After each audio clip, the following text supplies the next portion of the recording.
while trying to film this open, I got in my own head. Which is pretty appropriate because Brandon's coming back. We're gonna do a retro review. This time we're talking about a movie with a kid in his own head. Well, within his head.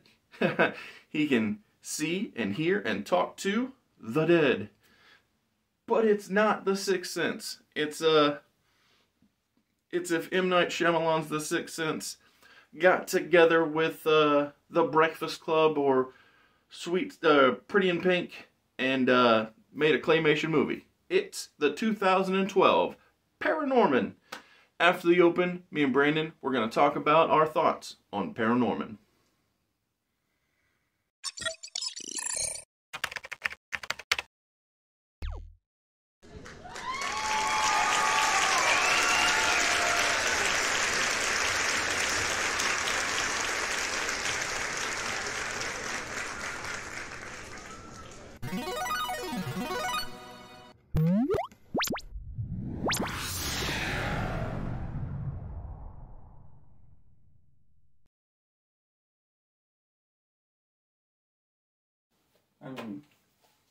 So for Paranorman, okay, one, it's been a while since I saw anything claymation. Because people don't do it anymore. Oh, for sure. And because it takes so much time. But every time I watch something claymation, it's like, damn, I wish more things are done in claymation because it gives off this unique style. Yeah, well, and the thing about it is, personally, I think by being claymation, can you hold it for a second? Yeah. I think that it lends itself to things being so unique. And what I mean by that is usually with hand-drawn art,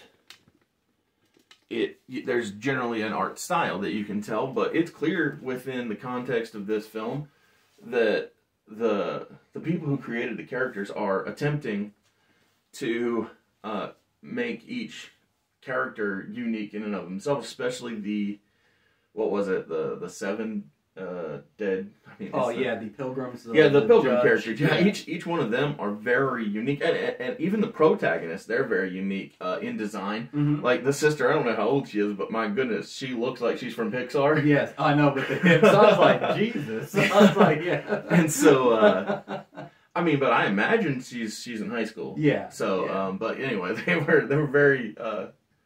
Detailed. Detailed. With That's for sure. With the hip proportions. But yeah. No, I like the creativity that they had with each one of the designs, of each character. Yeah, and I'm not sure if the dad's stomach was claymation, but every time I saw it jiggle, I was like, how are they doing that? Like, are they literally like pausing, go, I think so. I was like, wow, that is like incredible detail. Well, and do that. I don't know if you've ever watched the Goldbergs, but every time I hear him speak, I can't help but see Murray. Yep. And which is great. I mean, I love the actor. He looks cool.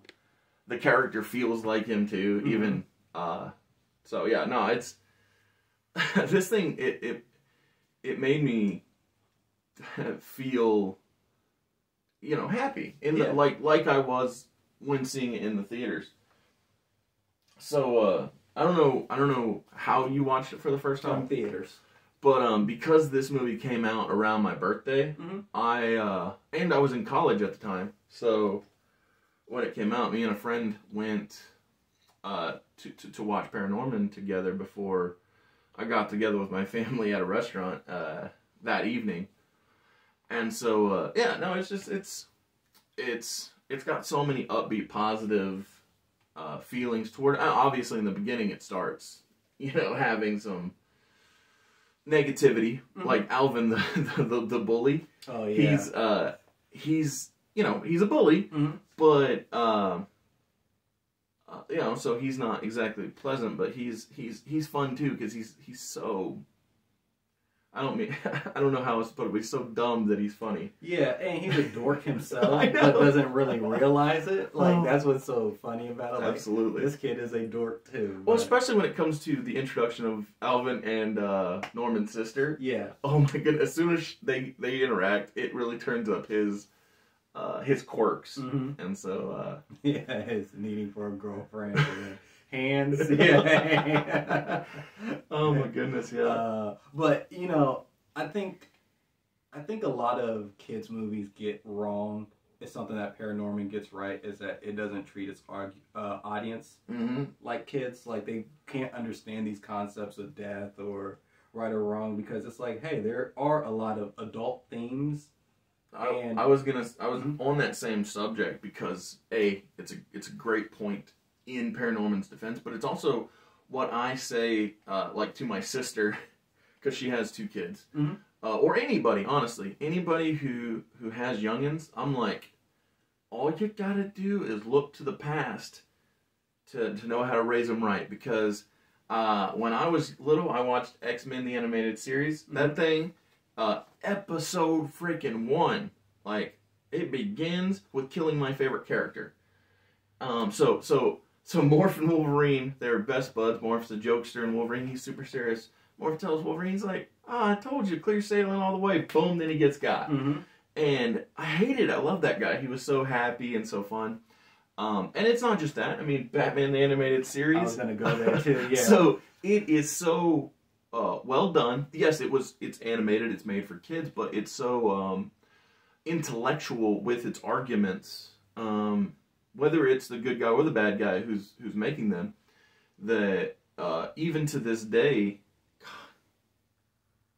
is it 30 years later? 25, Yeah. 30 years later? Yeah, I don't know. Close. I mean, yeah, because I'm 32, so somewhere around there. Yeah, something like that. So it still stands up as being good quality content, and like you said, that's the way it is with Paranorman. It doesn't speak down to its audience, because like you said, it's what, PG. It's not quite PG. G, but it's not PG-13 either. Right. It's for that. It's right in that middle ground that I know that this is kind of side tangent, but it's like the reason why Indiana Jones was the first.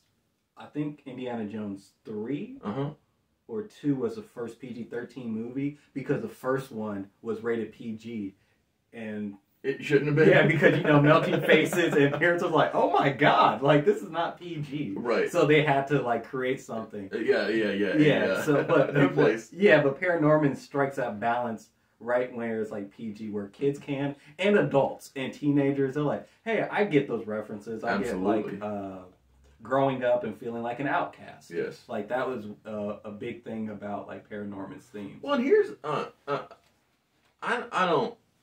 don't know if this is I don't know if this was done by intent, but I'll give the movie credit for another thing. I think that making Neil, Norman's best buddy's brother, not an outcast, but revealing at the end that he's oh yeah, he's gay. Exactly. Yeah. I thought that was an interesting and also very good choice, because at least in my world, anytime somebody's like, "Oh, here's what's up," I'm like, "Hey, whatever," And so I thought that was an interesting take for the character, where he's not one of the, "Oh, you're bad, you're wrong, you're the other." He was just a guy, and I just thought that was an interesting approach. Yeah, I didn't really know cool. about that. Yeah, because actually thinking about it, it's like everybody, even the bully, was somewhat as an outcast, even though they didn't really think of themselves that way. Even the sister, in a way, was an outcast. Yeah, but I didn't think of the brother, the jock muscle guy. Idiot, complete moron. There's no way, and I think he's played by Casey Affleck, who I didn't. Oh, really? Yeah, and I was like, that was Casey Affleck. That's crazy. Yeah. I love that. I love surprises like that. I was like, what? Because you're right. Because now that you said it, I hear it. Yep. But I was like, whoa, that was Casey Affleck. I mean, he did an amazing job with that character. But yeah, the sister's always trying to hit and flirt on him, but he's like, is he that stupid? But he understood what she was doing. He's like, hey, I just don't go that way. And then she got bummed. Oh, well, what he actually said was, my boyfriend will love you. Yeah, he's a total, he loves chick flicks. Loves chick flicks. Which I was like, oh, that's so cool. Yeah, that was good. Yeah. I mean, and then, and it had tugged on the heartstrings with the witch. Mm-hmm. And you find out that the witch wasn't even a witch. No. It was just a little girl who was just judged exactly very unfair. Well, and I think that was primarily the example being shown throughout was Norman is being judged unfairly. Neil, his best friend, because he's overweight, was being picked on unfairly. And so I think that by pre-establishing that these youngins but do understand what she's going through when he gets there, when he gets that climactic scene, Norman, it clarifies why that, not just why, but how he can be there for her, because he's been there himself.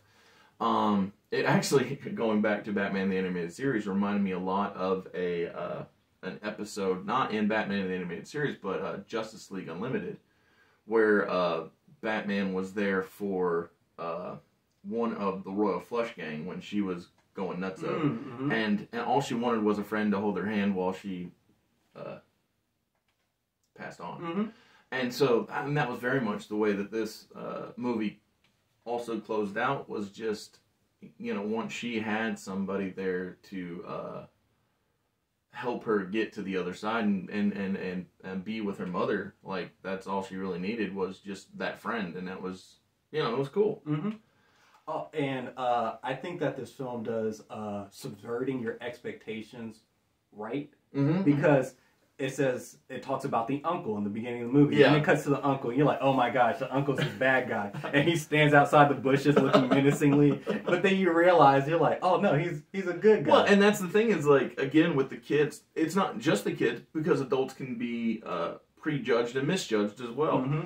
And as far as changing expectations, when Norman is able to talk to the pilgrims who misjudged the witch girl, it's nice to see people come to that realization, that understanding that, you know, I thought something or I did something, and it turns out I was the one in the wrong.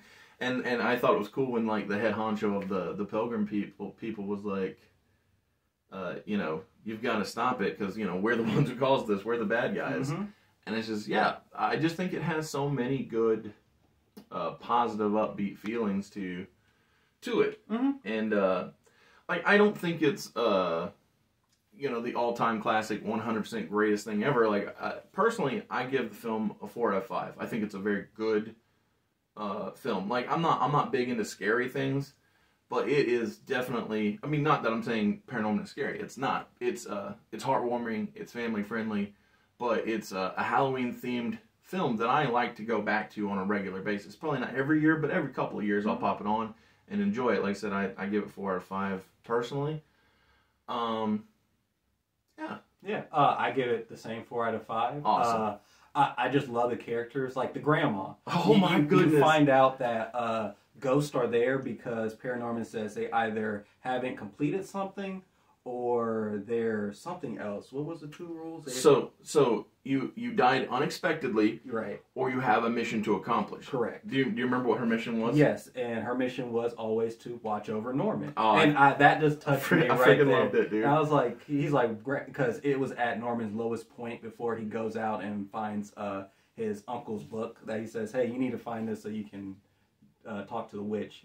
And the grandma's there after everybody's calling him a freak and stuff like this, and he asks, she's like, yeah, I miss your grandpa, I wish I was there so I can see him. And he's like, why haven't you? He's like, well, the best part is she's like, well, I'm not into the boring stuff. Yeah, she's like, I'm not into, you know, eternal rest. and then she's like, but ultimately I want to watch over you. And I was like, oh, that's so sweet. And then the ending, because the father, the whole entire time, is like, Norman, stop acting like you're talking to ghosts, you're crazy, this and that. And finally, he sits down on the couch. I love it when they're in the car and he's like, it's one thing to do this at home, but don't do this out in public. Right, but hey, he is kind of, I'm with you, Pop. Yeah, actually, the dad does have a point. He's like, son, yes, but you can't do it in front of the whole entire world. Yeah, he's like, stop.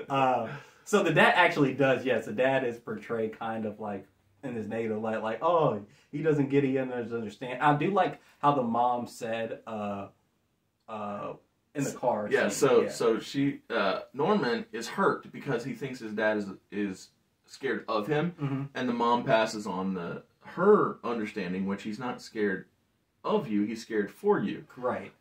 Which I agree is a very touching scene, and it goes to show how neither one of them are enough.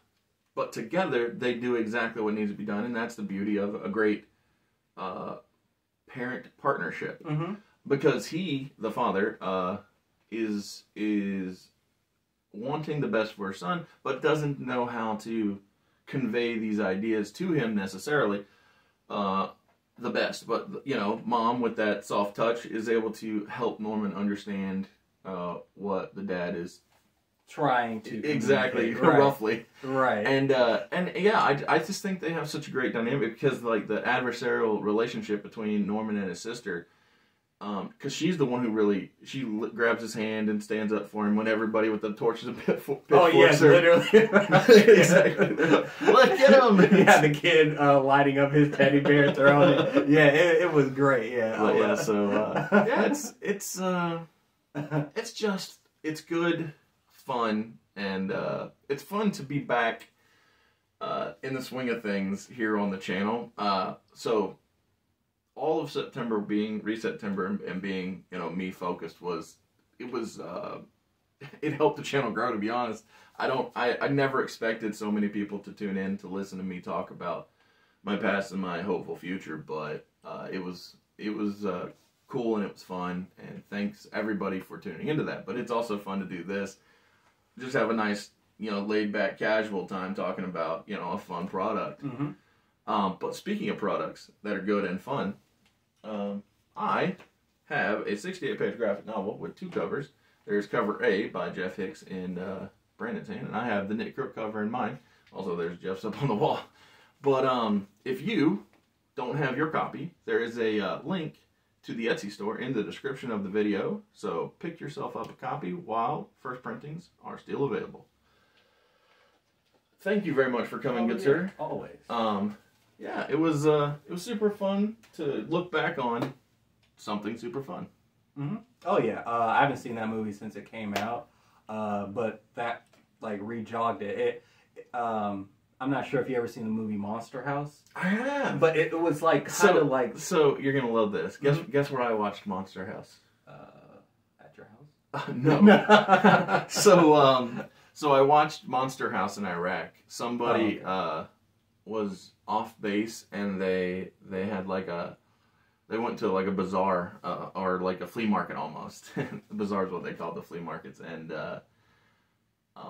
somebody found it, not found, but somebody was selling burnt DVDs, like ripped stuff that like it was still in theaters, and they were like, "Oh, it's my friend." Yeah. so somebody brought it back and we watched it. I was like, "Yeah, that thing was fun." Yeah. Yeah, and it just made me like want to rewatch that, because I remember seeing that in the theaters. I think it's on HBO Max. Oh, really? I know I saw it somewhere. Okay. Recently, Monster House, that is. Maybe definitely, but yeah, I just love movies like that. Yeah. Where it's only an hour and 30 minutes. It's not long. It's very sweet. It's to the point. It doesn't waste time, and it everything now people are like, oh, we gotta subvert your expectations. Some things I like, some things I really don't like. But this subverts your expectations, where the ghosts are not bad. Exactly. Zombies are not bad. The people who you think are bad aren't bad. There's no villains in this movie besides like people's perceptions of something. Exactly that, and you know, you can do a bad deed, like all the people lighting their stuff on fire, and like, oh, get them.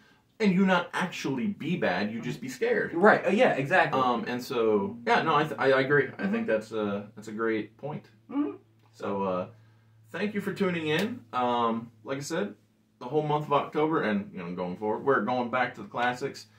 You can look forward to the return of All or Nothing. There'll be a wrestling retro review. I'm sure we're going to do a triple shot. It's just going to be everything you know from before coming back.